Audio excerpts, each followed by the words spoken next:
Hello, my name is Dr. Noah Lelek. I'm assistant professor of theater at Texas Women's University in Denton, Texas, in the United States. And this is my presentation on the architecture of loss, a devised performance piece that I conceived, directed, and co-lighting designed. You'll see from the poster on the left side of your screen that the Architecture of Loss ran in the Redbud Theater on the Texas Women's University campus on November 20th through 24th in 2019. This presentation will cover many topics, including the impetus for the show, the devising process, some of the challenges we encountered along the way, an example of some of the technical elements we used, and an example of the final performance. I'll first begin with a discussion of the concept for the show. In the summer of 2018, I was sitting on my couch watching TV when breaking news came on about a duck boat accident in Branson, Missouri. I had been on that exact same duck boat. I had been on that lake with the tour. I found out that 17 people died in that sinking, and 9 members of the same family died. I kept thinking, how could she deal with such a big loss? How could you lose 9 members of your family at the same time? It got me thinking about how I could use performance to help other people overcome loss. The main research question that I wanted to answer was, how do we, through artistic expression, attempt to process and overcome loss, grief, and death? Little did I know that my own stepfather would become gravely ill in 2018 and 2019 and pass away in February 2019 while I was in the midst of this process. I began to think of how I could use his story and my mom's story throughout the process. I wanted to create a devised performance piece that fused text, movement, music, and projections to try to help us communicate and deal with loss. To create the performance, I used what's known as devised theater. Instead of in regular traditional theater where the playwright writes the play, the director takes the concept and communicates that to the designers, and then creates the vision through the actors, devised theater is more of a horizontal method of practice, where all of the cast and the directors are involved in the creation, from the music to the lights and sound and text and acting. I taught a hybrid course on devising theater in fall 2019. At Texas Women's University, we have hybrid courses that meet mostly online, but then have between 2 to 4 meetings on campus. I had 17 students in that course, 9 of them on undergrads and 8 graduate students. The students in the class had very different versions of what devising is. Some had done it before, others didn't at all. The class was very helpful in creating the preliminary research on loss and grief, by gathering their own narratives, by gathering stories, by creating moments of poetry. At the same time the class was going on in fall of 2019, I had auditions for the show. I cast 12 actors for the show, with very little overlap between the class and the cast. One of the main methods that I use in devising is Moises Kaufman's moment work that he's been using for many years. You may be familiar with the Laramie Project, where they go out and do interviews and then take that and create a performance based on that. The goal of it was to create a number of moments that dealt with loss in different ways, through movement, through text, through acting, through sound, through light.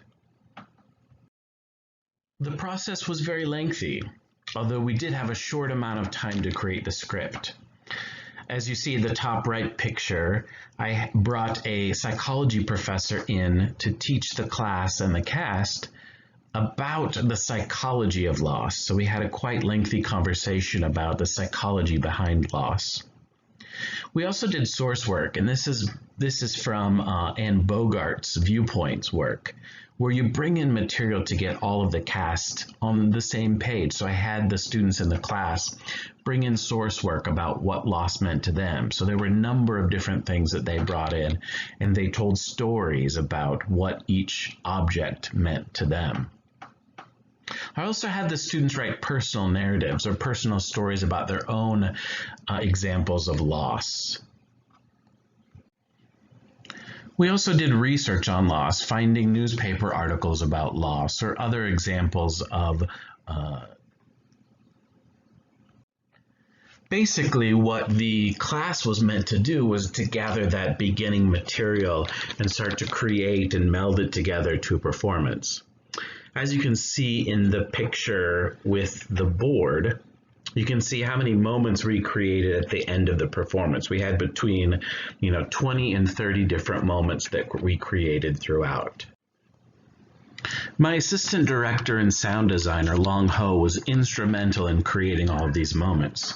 We met weekly and sat down and brainstormed all the ways that we could tell these stories. I also had help from the movement director, Dr. Ilana Morgan, who helped sort of put things in order and help us visualize how to put things together. After we created all the moments, we put them down on a board. Although it wasn't completely finalized, we didn't complete the finalized script until a couple of weeks, I would say, before the final performance. When we started rehearsals with the cast in October, we did have the moments, some of the moments created for the cast, but they also brainstormed, created, edited moments, added moments of their own work. And we also wrote a lot and created a lot throughout the rehearsal process to create the final performance. So once we had the final production together, we sort of looked back at what some of the challenges and benefits were to working in this matter. Obviously, in our training in the United States, theater students aren't usually trained in devising methods. They're usually trained in acting or directing or design. So sometimes it's difficult for our students to be able to think about all of those elements put together. I would say 90% of the students in the class and in the cast had a lack of devising experience. So they were coming at this from a point of no knowledge of this method. They were also sort of scared of the process. They didn't know that we had a plan and were able to do this and have done it many times before. So they were, they like to have a script right at the beginning of the process so they can work on their lines and they can create their characters. But with this process, we were constantly changing lines, changing order of what happens next to make it more fluid throughout. We also had time constraints. Devising can be a very lengthy process where companies will come together for months, even years, to create a final production. So we did have those time constraints, and those were difficult, I think, on all of us to be able to get a product out there. I did have a movement director that I've worked with a number of times, and I like to use movement because I think it communicates a bit more sometimes than simple text. And most of the actors in our department don't have that crossover with movement or dance.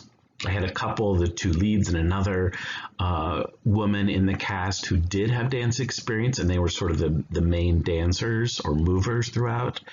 But to try to teach movement for non-movers was important, and the movement director was great in creating moments and letting the students and the cast create moments that they could move and that communicated loss and overcoming loss to them and also the audience. We also had a lot of technical aspects. I was co-lighting designer. We had a lot of sound, not only sound effects, but music and singing throughout. We also used projections, which this was the first time that our theater had done projection mapping, and I had a graduate student who did that. So that was another layer of sort of the technical aspects that were very difficult and took us much more time than previous productions that we've worked on before. Some of the benefits, obviously there were multiple benefits for the audience. We had great feedback from the audience in terms of them being moved in ways that they didn't think that they would be moved, really, because it wasn't just text-based. I think it created an emotion in the audience that wasn't there before.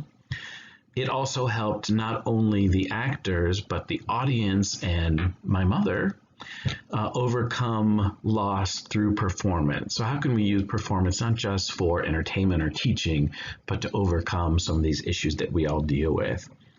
It taught them a lot about devising. So when they were finished, they were not experts, but they were much more versed in what devising is. It also taught them new methods of creation. So sometimes I would take a script, a piece of text, and I would tell them to go off, and they had 30 minutes to an hour to create something. And so they were in charge of creating different pieces. And some of those worked and some of those didn't work. And we would edit them together so that they would move from piece to piece. One of the new aspects that we hadn't used before was projection mapping, which as you can see from the middle picture, so we had two walls and we would project video images of the people that we had lost so that the person who was living and the person who was no longer living could be on the same space. So we wanted to create the life and death mythos system on stage. And we did not only projection mapping, but we had layers that we would project on the actors as well. It created a closed environment for the storytelling through all of these methods of sound and text and movement. And we layered the texturing and video projections. We had a number of those throughout, and those were a challenge as well to be able to create those, but I think they were very moving in the end piece. Whenever I direct a piece, I think sound is one of the most important things. I come from a music background and was a former music major in college. So sound is always important to me. And Long Ho and I have been working for 4 years together on sound. He's a very wonderful student who just graduated. We had both original compositions and other music that we used throughout the process. We had original compositions from Michael Cleveland, who was one of my graduate students, and Emily Johns, our former secretary. So we had to figure out how to layer both written music, original compositions, and music out there. And I think the music really created a sonic urgency throughout the play. It really moved it along and moved it to the next, and also sort of melding together the visual and the sonic together as one. Whenever I direct or devise a new piece, I always like to use music as a way to get into the piece and figure out what it wants. I chose non-mainstream music for a number of reasons. First, I didn't want the audience to be transported to wherever they had heard that song before. So I wanted to choose songs that were non-mainstream, and I found two artists that were the main music for the show, David O'Dowda and Agnes Obel. These two create wonderful pieces of music, beautiful, haunting. They were just amazing pieces. One of the issues with this is, for the sound designer especially, is to figure out how to cut and edit, timing for the movement pieces, editing out pieces because of the movement as well, integrating composed songs with other songs, so making it flow completely throughout.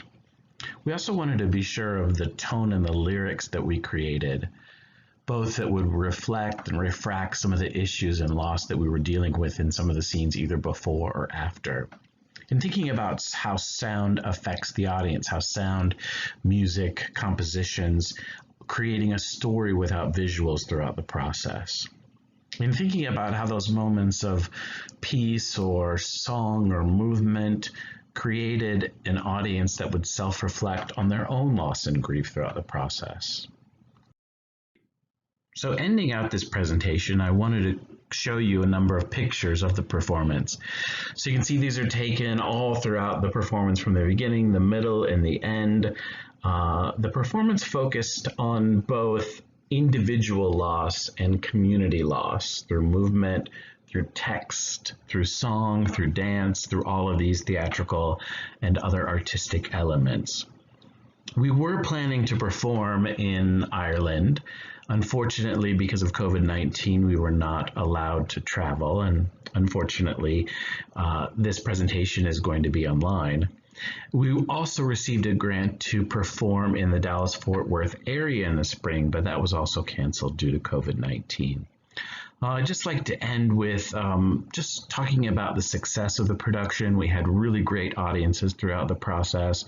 The students and the cast worked very hard throughout the entire process. It really created a beautiful piece that will hopefully be seen in the future. If you're interested, if you have any questions or interested in seeing more pictures or some snippets of video, please email me at nlelek, N-L-E-L-E-K, at twu.edu. Thank you.